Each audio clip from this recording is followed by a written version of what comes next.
finally found our North Koreans deep in the bush and were busy talking to them when things started to get a bit hairy. Yeah, these guys are coming back here.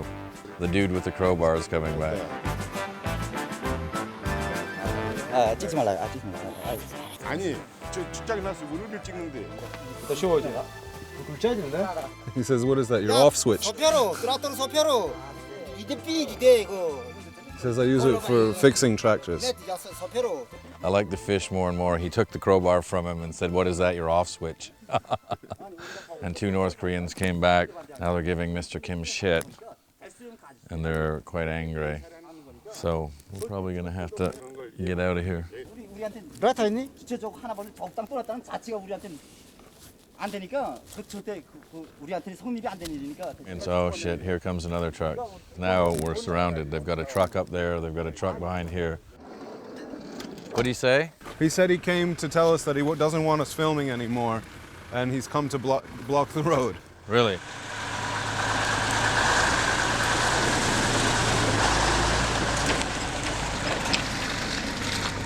All right, well, let's go find another crew. Let's go. The fish is the boss.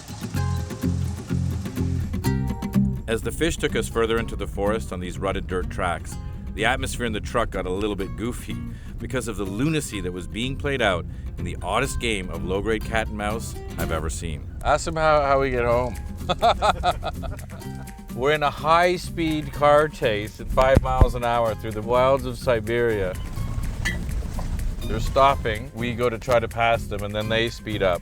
We sort of go on a side road, and then they head us off at the pass. It's a game of chicken out in the middle of nowhere. Вот этот, кстати, водитель, он у них, как получается, тоже не последний человек.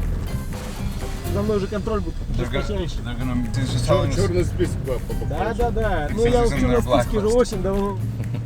The fish soon tired of this game and suggested we pull over for some lunch, which consisted of paprika chips, bread, vodka, and a shotgun.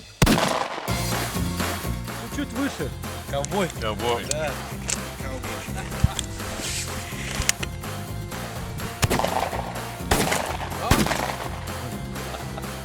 North Koreans are going, what the fuck kind of journalists are these? Well, we found our North Koreans. Now let's get wasted and shoot off guns with the mafia. I hit it, but I didn't break it. It turned out there was method in the fish's madness, because our lunchtime shooting party seemed to have cowed the North Koreans just enough to get us out of the wilderness, which was very good, because the all-menacing Siberian darkness was fast approaching.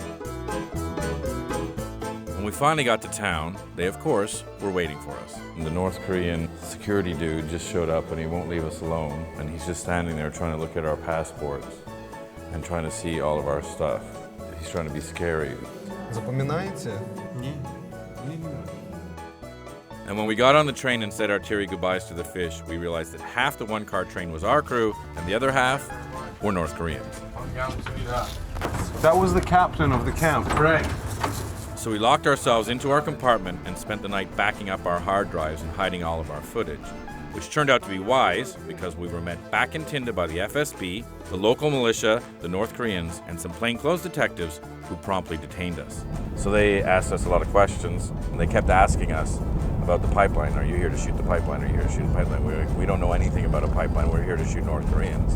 They knew about the Russian cop who had taken us to the North Korean camp. They knew about the chief of police in the north. Simon refused to be intimidated, and he said, if you want to ask me any questions, ask me here. I'm not going with you. I'm not going away with you. They finally let us go. We freaked out a little bit, grabbed our stuff, and took off. We quickly hired a car and made a break for the Chinese border.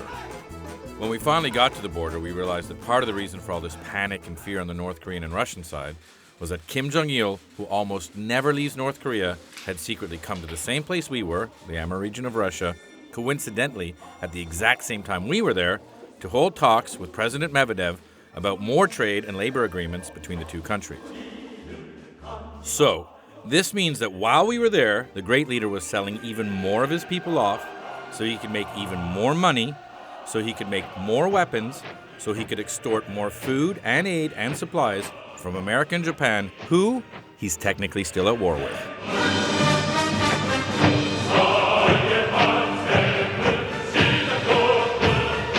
This, better than almost anything I can think of, sums up the lunacy of the modern world.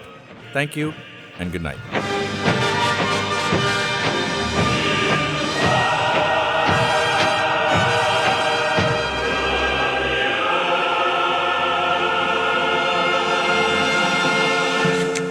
왜 빠지면 치지 말라는데?